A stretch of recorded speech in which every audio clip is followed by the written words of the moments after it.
Превенција на болести во дигестивниот систем и воопшто превенција на храна во однос на умереноста во консумирањето и консумирањето на алкохолни пијалаци за време на новогодишните празници. Го имаме доктор Ален Јовчевски во студиото на Телевизија Нова. Добро ви утро и добре дојдовте. За поканата и поздрав до вашите гледачи во емисијата.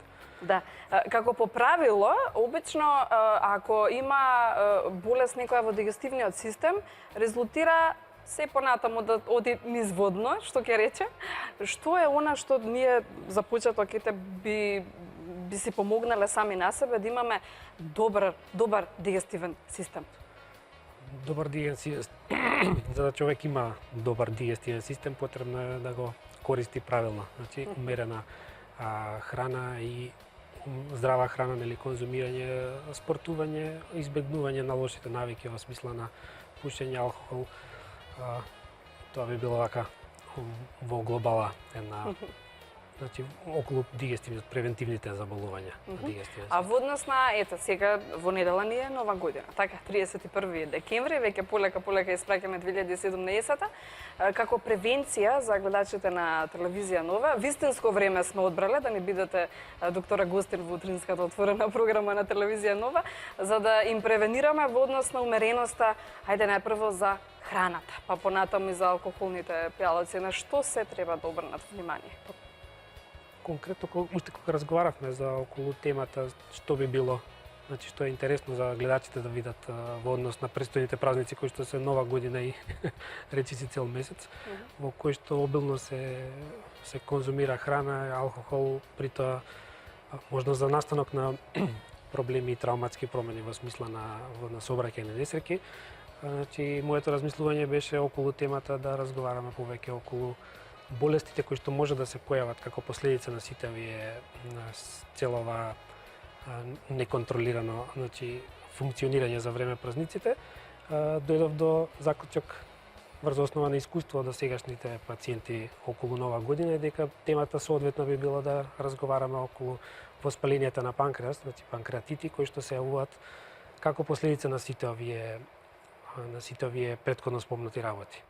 Значи, у принцип, ние имаме, секој човек има, нели, панкреас кој што се наоѓа во стомачната шупина, сместен во еден виртуелен простор, се нарекува ретроперитониум, позади желудникот, сместен во конкавитет на 12-палачното црево, во контакт со големи крвни садови како што се орта, вена порта, вена кава, потоа слезенската артерија, бубрезите кои што се јават и окружен со масно ткиво. Негова функција припаѓа на два система. Дигестивен, како жлезда за екзокрина, која што излачува ензими кои што учествуваат во дигестијата на протеини, масти и јаглехидрати, и ендокрин дел, кој што учествува во регулацијата на нивото на шеќер во крвта.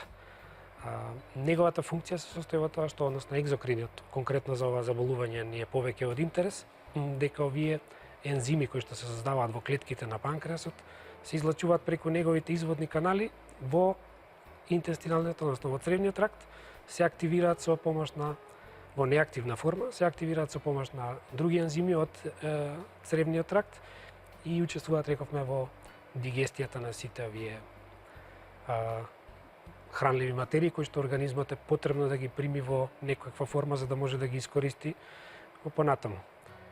Причинителите за оваа болест, панкреатитис? За воспалението, причините се, веќе ги споменав. Значи, тука најчесто спаѓа калкулоза, односно присуство на камчиња во билиарното стебло, во жолчката и во останатите канали, потоа употреба, неконтролирана употреба на алкохол во големи количини и на крајот најчесто е, рековме, травматски повреди кои што настануваат под дејство на алкохол, нели, во овие периоди.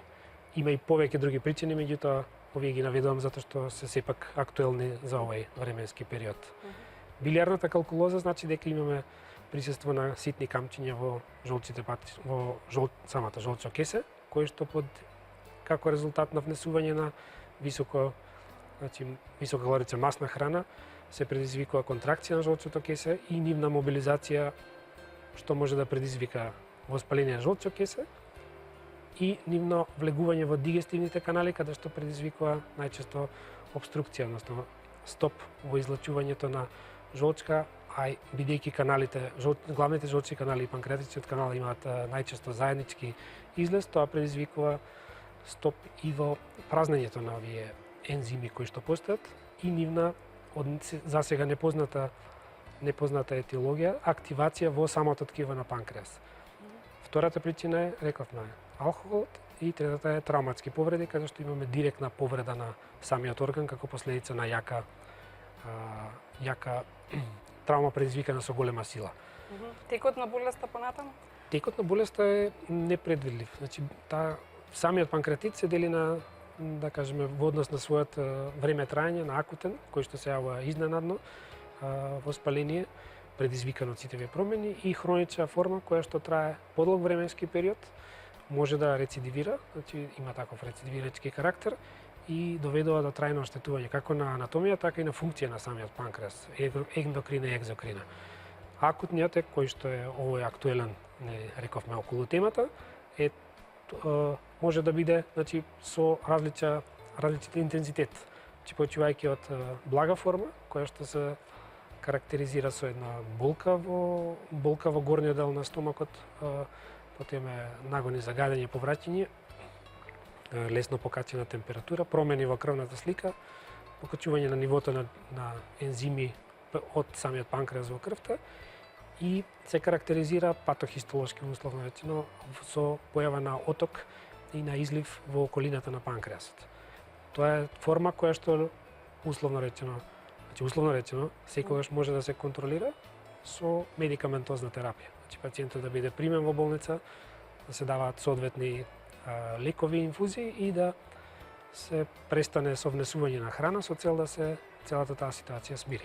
По потреба антибиотици и нешто тој смисол. Меѓутоа, панкреатитот може често пати да биде и сериозна животозагрозувачка состојба, како последица на продолжување на започната патофизиологија, каде што веќе имаме уништување на неговото ткиво, ослободување на медиатори на воспаление како локално, така и во околината, кои предизвикуваат каскада на реакции поврзани меѓу себе. Тоа значи да имаме зголемена пропускливост на крвните садови, што доаѓа до појава на оток и крварење во ткивото, потоа имаме некроза, значи скапување буквално на самото ткиво, а тоа е локалната реакција, скапување, односно оштетување на масното ткиво кое што го има во околината и системски одговор на организмот на инфламацијата, кој што може да биде исто така од различен степен, од, да кажеме, полесен, со снижување на, да кажеме, зголемена пропускливост на крвните садови, затечности, намалување на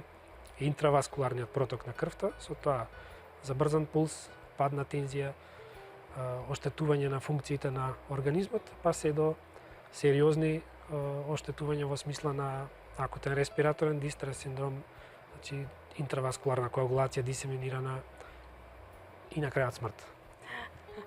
Значи многу причини да бидат умерени во се, така? Затоа што со панкреатитис нема зафрканција по однос на овие симптоми што ни ги кажавте. Во однос на симптомите, тоа е една класична симптоматологија која што најосновен симптом кој што се јавува во целата дигестивна хирургија, меѓутоа и во панкреас ова акутна проблематика е болката. Таа е локализирана обично после јадење, значи после некое, ајде да кажеме за англиска литература, heavy drinking, значи кое е нешто што се случило неколку часа претходно. Тоа се подразбира, сега количината не е битна, меѓутоа е кому како ќе се падна лотаријата, нели? Јадење на сериозно, значи масна храна која што содржи богата со масти. Значи тоа е нешто што се јавува во горен дел на стомакот, потоа се шири према позади во грбот и често пати се опишува како појасна болка. Целиот горен дел на стомакот имаме некаква болка. Како последица на сите овие механизми што се одвиваат во позадината, клинички се манифестираат, рековме, со застој, условно речено, во дигестивниот тракт, цревата се смалува нивната активност и доаѓа до состојба на гадење, на дуеност, повраќање, понекогаш и појава на крварење, зависи од стадиумот на болеста и тежината на самата промена. Хиповолемија, намален притисок, забрзан пулс, Ото имаме на сето тоа ако се надоврзува понатаму и миграција на тие бактерии од дебелото црево кон овие некротични шарништа, се надоврзува и симптоми на септичка состојба, што доведува до многу сериозна состојба и со неизвестен исход.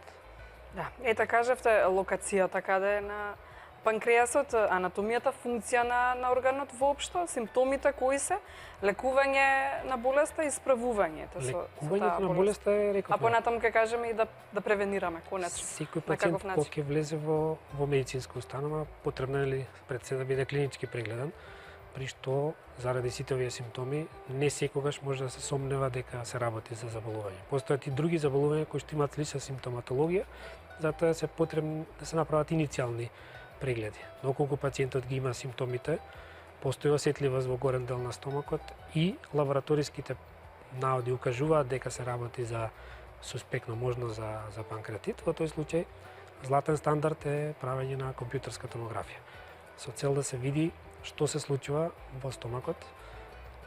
Се даваат контрастни средства со цел да се пребои панкреасот во 3 фази, значи да биде видлив без контраст, во артериска фаза кога се полни со крв и венска кога се празни, со цел да се види виталност на самото ткиво и врз основа на тоа е еден од критериуми за проценка на прогнозата на самата болест спрема Балтазар, што е небитно нели за пациентите. Идејата е дека од кога ќе се направи таа компјутерска томографија или иницијална проценка, пациентот потребно е да биде хоспитализиран и влегува во лекување, хоспитално лекување кое што трае колку што треба да трае. Нормално е следење на него пациентот и повторување на сите овие анализи во зависност од према параметрите кои што се движи. Кај болесните облици тоа завршува, рековме, со давање на лекови, воздржување од храна и смирување на болката, што е сепак еден од главните симптоми. Воопшто не консумирање на храна во тој период? Да, воопшто така? не консумирање. Тоа се работи за неколку дена, значи колку да се целата ситуација смири и да се процени пациентот што понатаму. Кај оние пациенти кои што доаѓаат во тешка општа состојба од старт, каде што се овие сите механизми започнати реверзибилно и реверзибилно, они се сместуваат на одделението за интензивно лекување, каде што ги превземаат и колегите од тој оддел. Тоа е веќе сериозна медицина и покрај развиеноста на медицината и покрај употреба на најсовремени средства, смртноста е доста голема. Тоа е, значи се работи за некои 30% од сериозните случаи. Иначе overall, значи се вкупно 10% е некаде смртноста од ова заболување. Таму се прави, значи пациентот се поставуваат назогастрична сонда со цел да се испразни она што постои во самиот желудник и онаа пареза која што се јавува во цревата за да се едноставно растерети стомакот и намали она состојба на компартмент или неможност да се прошири повеќе од она што е. Исто така и се дава стимулација на цревниот тракт за да се содржината од цревниот тракт испразни, за да се превенира миграцијата на бактерии сега од цревниот тракт во местата на некроза и септичните проблеми. Втора работа е болка. Се почува со наједноставни аналгетици, па се до опијати кои што се даваат интравенски со пумпи, па и епидурална анестезија со цел да се смири таа болка. Тоа значи дека е може да замислите каков е тој обем на болка. Давање на интравенски давање на инфузиони раствори со цел да се надополни оној волумен кој што се губи под кивата. Нормално тука иде и давање на диуретици, значи да се помогне функцијата и детоксикација на организмот со инотропна стимулација за се зголеми таа периферен отпор на крвните садови со цел да се оној процес на оштетување на организмот се врати на почеток и да се воспостави нормална состојба. Антибиотици се разбира према антибиограм, односно према протоколи кои што се веќе познати за овој тип на проблематика и на крајот е значи хирургијата доаѓа. Хирургијата, односно мојот до мене се случува само кога треба да се лекуваат условно речено компликациите. Ајде сега како да не дојде до сето ова што ни го кажавте во однос на болеста панкреатитис и како помоца работа да имате за време на новогодишните празници, знам дека вие зголемен обемот на работа токму тогаш за време на новогодишните и божикните празници. Како, докторе, да одолееме на сите тие руски салати, на сите тие кифлички, одење на гости, па секаде им полна трпезата? Да речеме не, јадена сум. Тоа е веќе ментална проблематика. Тука не можам да помогнам. Меѓутоа можам да помогнам во смисла на секоја болест се превенира со доколку се исклучат причините, значи ги исклучиме причините за тоа зашто и како настанува.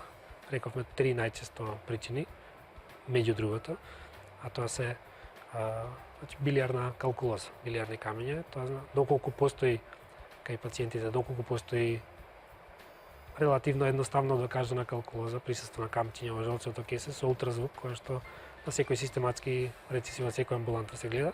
Доколку постои калкулоза, се препорачува хируршко отстранување на жолчното кесе додека е човек здрав, додека нема проблеми, за да се избегнат проблемите и компликации кои што ги дава ова заболување.